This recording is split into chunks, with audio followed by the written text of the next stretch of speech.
MP में आज से वैक्सीनेशन महाअभियान 2 का आगाज होगा। कल शाम तक चलने वाले इस अभियान में 20 लाख टीके लगाने का टारगेट है। आज सुबह 9 बजे से प्रदेश भर के 7,500 वैक्सीनेशन सेंटर्स पर वैक्सीनेशन महाअभियान 2 का आगाज होगा। सीएम शिवराज पहले भोपाल के काटजू अस्पताल जाकर मुआयना करेंगे। इसके बाद सीएम शिवराज जबलपुर में कोरोना वैक्सीनेशन सेंटर का जायजा लेंगे। सीएम शिवराज आज भी जागरूकता संदेश देंगे। एमपी में अभी तक 3 करोड़ 35 लाख लोगों को पहली डोज लगी है, वहीं 65,93,000 लोगों को दूसरी डोज लग चुकी है।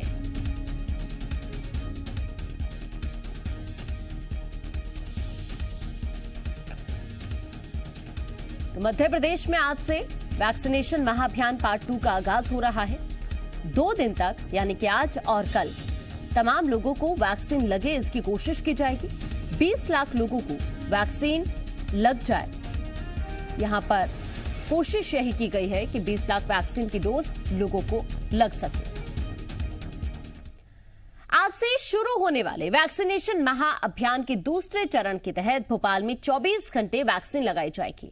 इसके पहले रजिस्ट्रेशन की भी जरूरत नहीं होगी। इस दौरान वैक्सीन लगवाने आने वालों के हाथ पर वैक्सीनेट वाला स्टाम्प लगाया जाएगा। 1 टिक का मतलब होगा सिंगल डोज और 2 टिक का मतलब होगा फुली वैक्सीनेटेड। ऐसे व्यक्ति अपने हाथ पर लगे 2 टिक वाले स्टाम्प को अपनी 2 उंगलियों से वी बनाते हुए सेल्फी के जरिए लोगों को संदेश देंगे कि आई एम वैक्सीनेटेड। इससे आमजन में वैक्सीनेशन को लेकर जागरूकता बढ़ेगी।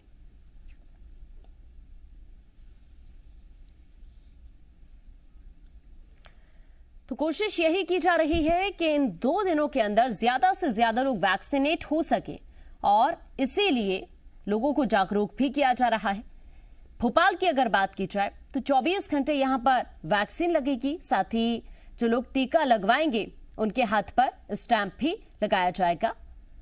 25 और 26 अगस्त को ये टीकाकरण का महाअभियान, जिसमें लोगों को ज्यादा से ज्यादा जागरूक करने का काम प्रशासन की तरफ से भी किया जा रहा है। और सीएम शिवराज ने भी कल बैठक की, जिसमें निर्देश यही दिया गया कि तमाम लोग पहुंचे, इसकी कोशिश की जाए। और ज्यादा जानकारी के लिए इंदौर से हमारे संवाददाता अंशुल हमारे साथ जुड़ गए हैं। भोपाल से प्रमोद हैं हमारे साथ लाइव। प्रमोद, सबसे पहले भोपाल की अगर बात की जाए तो वहां से क्या अपडेट है, किस तरह की तैयारी वहां पर की गई है? क्योंकि कोशिश तो यही की गई है कि इन 2 दिनों के अंदर ज्यादा से ज्यादा लोग वैक्सीनेट हों। इसी कड़ी में जागरूकता अभियान भी चलाए जा रहे थे। देखिए, तैयारी पूरी है। टीकाकरण महाअभियान 2 की शुरुआत आज से हो रही है। आज और कल ये देखिए पूरा त्योहार के रूप में इस आयोजन किया जा रहा है मध्य प्रदेश सरकार की तरफ से। पूरे प्रदेश भर में 9,978 टीकाकरण केंद्र पर वैक्सीनेशन का कार्य शुरू होगा और लोगों को कोरोना का धारण करवाना है, उन्हें सुरक्षित करना है। ध्येय यही है मुख्यमंत्री शिवराज सिंह चौहान का और मध्य प्रदेश सरकार का। भोपाल में 350 से ज़्यादा टीकाकरण सेंटर बनाए गए हैं और आज फर्स्ट और सेकंड डोज लगाया जाएगा और कल का जो दिन रहेगा टीकाकरण महाअभियान का, वो सेकंड डोज पर फोकस रहेगा। देखिए, मुख्यमंत्री ने कल एक बेहद अहम बात कही है। कई ऐसे लोग हैं जो पहला टीका लगवाने के बाद भूल गए, अब उन्हें देखिए एक तरीके से टीकाकरण सेंटर लाना है। आज सरकार के मंत्री, विधायक, सांसद, जनप्रतिनिधि, धर्मगुरु सभी देखिए एक ही धर्म निभाएंगे कि प्रदेश की जनता को सुरक्षित करना है, कोरोना का धारण करवाना है, उन्हें जागरूक करना है। आज सभी जमीन पर काम करेंगे, मैदान में काम करेंगे, जनता के बीच में काम करेंगे और ये जनता के लिए, जनता को सुरक्षित करने के लिए मध्य प्रदेश सरकार टीकाकरण महाअभियान चला रही है। देखिए, अब तक 4 करोड़ 1 लाख से ज़्यादा लोगों को टीका लगा है और पहला डोज यदि हम बात करें मध्य प्रदेश में तो अब तक 3 करोड़ 33 लाख से ज़्यादा लोगों को लगा है। सेकंड डोज महज 48 लाख से ज़्यादा लोगों को लगा है। देखिए, कई लाखों की तादाद में ऐसे लोग हैं जो फर्स्ट डोज लगवाने के बाद सेकंड डोज का समय हो गया है लेकिन उन्होंने नहीं लगवाया। ऐसे लोगों के लिए ये अभियान बेहद महत्वपूर्ण है, क्योंकि समय से यदि सेकंड डोज नहीं लगेगा तो कोरोना कवच उनका उतना मजबूत नहीं रहेगा। अपने लिए, अपनों के लिए, अपने प्रदेशवासियों के लिए सेकेंड डोज बेहद जरूरी है और सरकार इस बात को समझ रही है। अब समझने की जरूरत है आम जनता को, लोगों को, खासकर उन लोगों को जिन्होंने सेकेंड डोज समय से नहीं लगवाया, उनका समय हो गया है। तो महत्वपूर्ण दिन है, पूरी तैयारियां हो गई हैं, सभी को जागरूक करने में जनप्रतिनिधि जुट गए हैं और राजधानी भोपाल के 350 टीकाकरण केंद्र पर शुरू होगा ये कार्य।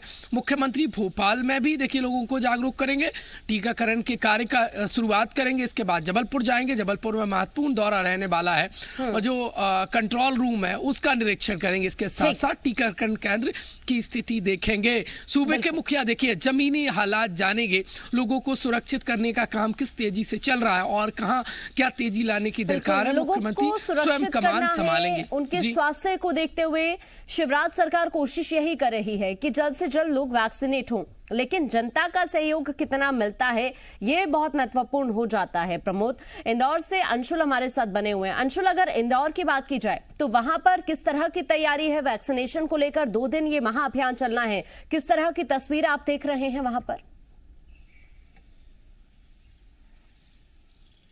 जी आकांक्षा, बता दूं कि इंदौर में हर बार एक नया रिकॉर्ड बना है वैक्सीनेशन में और इस बार भी इंदौर जो है एक नए रिकॉर्ड की तरफ एक बार फिर से अपने कदम बढ़ाएगा। इंदौर में लगभग 1 लाख से अधिक वैक्सीन जो है वो लगाई जाना है और इसके लिए ग्रामीण इलाके सहित इंदौर के शहरी इलाकों में 500 से अधिक सेंटर्स जो बनाए गए हैं। अकेले इंदौर के शहरी इलाके में ही 229 ऐसे सेंटर्स बनाए गए हैं जहां पर वैक्सीन की दोनों डोज लगाई जाएगी। और इस बार वैक्सीन महाअभियान 2.0 में सबसे अधिक उन लोगों पर ध्यान है जिन्होंने दोनों डोज नहीं लगवाई और ऐसे में एक बड़ी संख्या जो है वो गर्भवती महिलाओं की भी है। इसीलिए इंदौर में अलग अलग जोन में गर्भवती महिलाओं के लिए विशेष सेंटर्स बनाए गए हैं जहां पर गर्भवती महिलाओं के लिए विशेष सुविधाएं रखी गई हैं और वहां पर गर्भवती महिलाएं जो हैं वो जाकर के वैक्सीन लगवा सकती हैं। मैं आपको बता दूं आकांक्षा कि इंदौर में 2 महत्वपूर्ण फैसले भी जो हैं इस महाअभियान के पहले लिए गए हैं। महाअभियान के बाद इंदौर के सिनेमा घरों में उन्हीं लोगों को प्रवेश मिलेगा जिन्होंने वैक्सीन के दोनों डोज जो है लगवा चुके होंगे, जिसका कोई भी डोज जो है वो ड्यू नहीं रहेगा। ऐसे ही लोगों को इंदौर के सिनेमा घरों में प्रवेश दिया जाएगा और वहीं गर्भवती महिलाओं में भी उन्हीं लोगों को इलाज किया जाएगा जो कि वैक्सीन लगवा चुकी होंगी। तो कहीं ना कहीं एक महत्वपूर्ण फैसला जो है वैक्सीन को लेकर इंदौर में किया जा रहा है। इससे पहले अलग अलग धार्मिक गुरु, धर्मगुरु और इंदौर शहर के जो प्रबुद्ध नागरिक हैं उन्होंने वैक्सीन लगवाने के लिए लोगों से अपील की है और प्रशासन का पूरा जोर यही है कि जो सेकेंड डोज बड़ी संख्या में लोगों का रह गया है उसमें लोग आगे बढ़े और आगे आकर खुद सेकेंड डोज लगवाएं। साथ ही इंदौर शहर के 5% लोग ऐसे भी हैं जिन्होंने वैक्सीन की प्रथम डोज नहीं लगाया है, तो उन लोगों को भी चिन्हित किया गया है, उनसे संपर्क किया गया है और आज उन लोगों को भी वैक्सीन का प्रथम डोज लगवाया जाएगा। तो यह उम्मीद भी की जा रही है कि 100% जिस तरह से इंदौर शहर को वैक्सीनेट करना था वो आज पूरी तरह से हो जाएगा। हालांकि जो इंदौर का प्रथम डोज का लक्ष्य था वो पहले ही इंदौर प्राप्त कर चुका है, लेकिन अब पूरी तरह से इंदौर वैक्सीनेट हो जाए इसकी तैयारी भी इस महाअभियान में की गई है।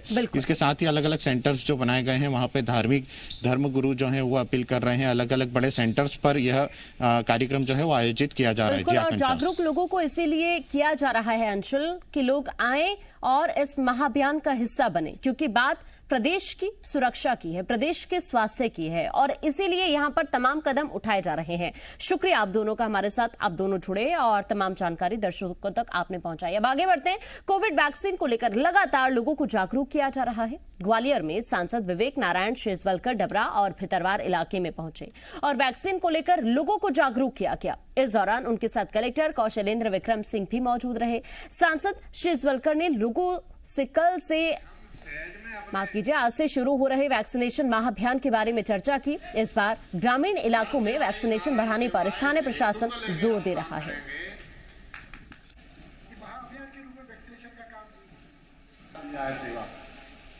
और सेवा का मौका भी ऐसा कि हम सहज में अपने हुआ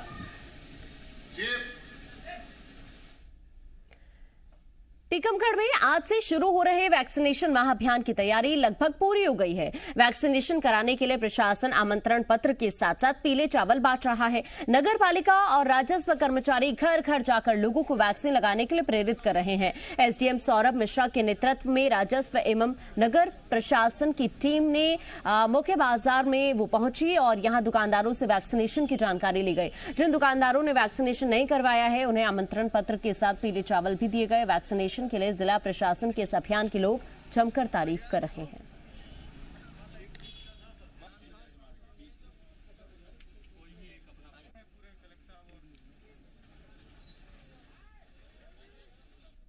हमारे मोहल्ले में आज एसडीएम साहब आए थे वैक्सीनेशन के लिए। तो हमारे यहाँ मोहल्ले में सबसे पूछा गया कि किस किस ने वैक्सीन लगवाई कि नहीं लगवाई। तो उन्होंने हमसे ये कहा है कि हमारे कल वैक्सीनेशन सेंटर जाइए और वैक्सीन लगवाइए। लगवाने के लिए बोल गए, सो कल ही जाएंगे, लगवा लेंगे। कि इस मिशन में जैसा पिछली बार जून के समय हमने हमारे प्रदेश ने पूरे भारत में एक मिसाल पेश की थी, एक रिकॉर्ड बनाया था, हम भी रिकॉर्ड बनाएंगे और फिर प्रदेश में टीकमगढ़ में हम अपने टीकमगढ़ को सुरक्षित करने के लिए ज़्यादा से ज़्यादा वैक्सीन कल और परसों में लगाएंगे। शिवपुरी में भी वैक्सीनेशन महाअभियान की तैयारी लगभग पूरी हो गई है। जिले में वैक्सीनेशन के लिए 201 टीकाकरण केंद्र बनाए गए हैं, जहां हितग्राहियों को पहला और दूसरा डोज लगाया जाएगा। पहले दिन 40,000 वैक्सीन लगाने का लक्ष्य रखा गया है, वहीं दूसरे दिन 20,000 वैक्सीन लगाई जाएगी, जिसकी तैयारी शिवपुरी जिला प्रशासन ने कर ली है। जिला प्रशासन ने शिवपुरी में रैली निकालकर और लोगों से वैक्सीन लगवाने की अपील की है। मतदान केंद्रवार जो लोग फर्स्ट डोज के लिए बचे हैं, सेकंड डोज के लिए बचे हैं, उनकी सूची बनवाई गई है और उनको फ़ोन कराया जा रहा है। इसके अलावा डोर टू डोर संपर्क करने की कोशिश लगातार जारी है, ताकि जो बड़ा लक्ष्य प्रथम दिन का 60,000 और दूसरे दिन का 20,000 उसको प्राप्त किया जा सके। इसकी निगरानी के लिए पूरे जिले में 50 पदाधिकारियों की टीमें लगी हुई हैं। भोपाल में कल मुख्यमंत्री शिवराज सिंह चौहान ने पिछड़ा वर्ग से जुड़े संगठनों की बैठक ली। सीएम हाउस में हुई बैठक के दौरान ओबीसी को 27% आरक्षण देने की सरकार की कोशिश को लेकर चर्चा की गई। इस दौरान सीएम शिवराज ने पिछड़ा वर्ग के संगठनों को सरकार के द्वारा उठाए जा रहे कदमों की जानकारी दी।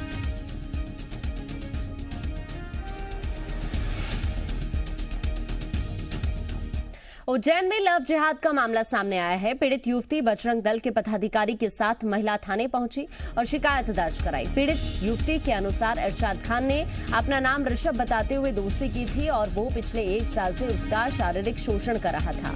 यही नहीं, इरशाद पहले से ही शादीशुदा है और एक बच्चे का पिता भी है। पीड़ित युवती के अनुसार सच सामने आने के बाद जब उसने विरोध किया तो इरशाद ने उसे तेजाब डालने और काट डालने की धमकी तक दी। मामले की शिकायत के बाद पुलिस कई गंभीर धाराओं में केस दर्ज करते हुए युवक की तलाश कर रही है।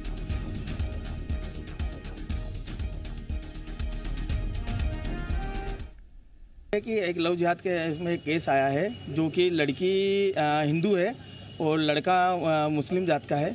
उसने इनको 1 साल भर से लगभग शारीरिक शोषण कर रहा था। इसके साथ नाम बदल के अपना इनको शादी का झांसा दिया, जबकि वो पता चला कि वो एक बच्चे का बाप है। आज उसको मारने की धमकी और जान से मारने की धमकी, ऐसी बहुत सारी घटनाओं से इनको बता रहे थे। जो ये भड़क के बजरंग दल के पास आए, उसको लेके मैं महिला थाने पे आया हूँ। उचित कार्रवाई करें, इनके ऊपर शासन से ही मांगे।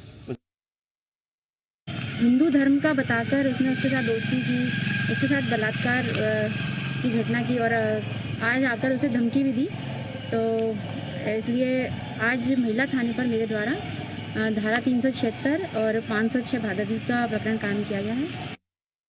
मध्य प्रदेश के आगर मालवा से लव जिहाद का मामला सामने आया है। युवती ने आरोप लगाया है कि करीब 3 साल पहले रोहन नाम बदलकर इरफान नाम के युवक ने शिवजालपुर की रहने वाली हिंदू लड़की से शादी का अनुबंध किया।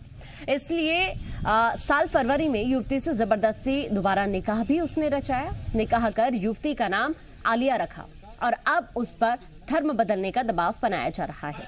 इसके लिए युवती के साथ मारपीट की गई। मामले की जानकारी मिलने के बाद कुछ हिंदू संगठनों के लोगों ने सुसनेर थाने में एफआईआर दर्ज कराई है। फिलहाल पुलिस मामले की जांच कर रही है। धर्म परिवर्तन करने के लिए जो है उसके साथ मारपीट किया और इस आधार पे जो है हमारे यहाँ रिपोर्ट की, जिस पर मारपीट, एट्रोसिटी और धार्मिक स्वतंत्रता मध्य प्रदेश एक्ट के तहत जो प्रकरण दर्ज कर विवेचना में लिया गया। दुष्कर्म मामले में आरोपी करण मोरवाल पर शिकंजा कसता जा रहा है। बड़नगर विधायक मुरली मोरवाल का बेटा करण मोरवाल पर कांग्रेस की महिला कार्यकर्ता से रेप का आरोप है। लंबे समय से फरार चल रहे करण मोरवाल के खिलाफ इंदौर जिला कोर्ट ने संपत्ति कुर्क करने का आदेश दिया है। कोर्ट ने कहा कि करण मोरवाल अगर 28 सितंबर तक हाजिर नहीं होता तो उसकी संपत्ति कुर्क की जाए। पुलिस ने करण मोरवाल पर 5,000 रुपए का इनाम घोषित कर रखा है।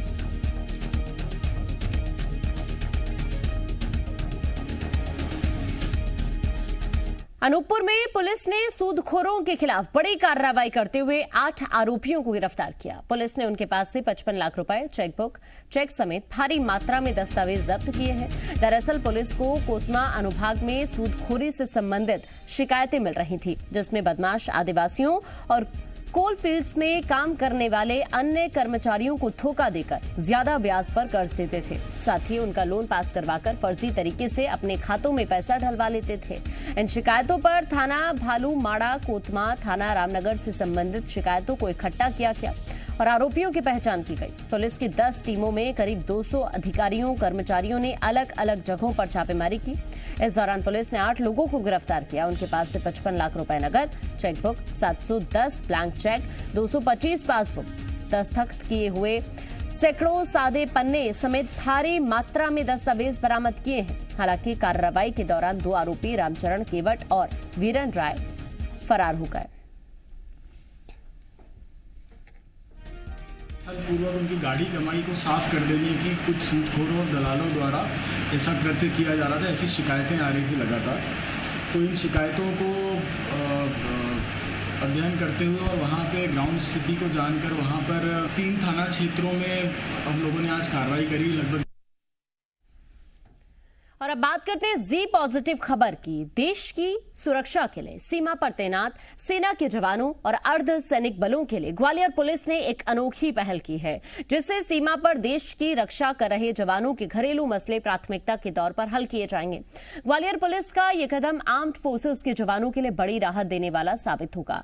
ग्वालियर पुलिस ने जवानों और उनके परिजनों की समस्या सुलझाने के लिए एक सशस्त्र बल हेल्प डेस्क की शुरुआत की है, जिसका प्रभार एएसपी हितिका वासल को दिया गया है।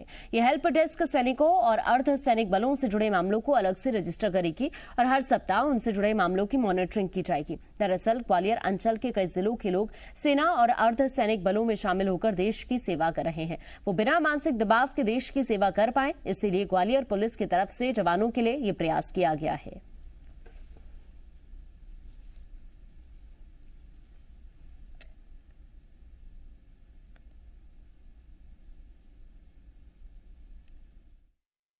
आर्म्ड फोर्सेस चाहे सेना से हो या अर्धसैनिक बलों से हो, यदि उसकी सैनिक की कोई शिकायत होती है तो उसको एक पृथक रजिस्टर में हम दर्ज करेंगे और उसकी हफ्ते प्रत्येक सप्ताह मॉनिटरिंग करेंगे कि उस शिकायत का क्या हुआ। और उसके बाद सैनिक जहां भी पदस्थ है उसको हम टेलीफोन से, दूरभाष से अवगत कराएंगे कि उसने जो शिकायत दी थी उसका हमने क्या निराकरण किया।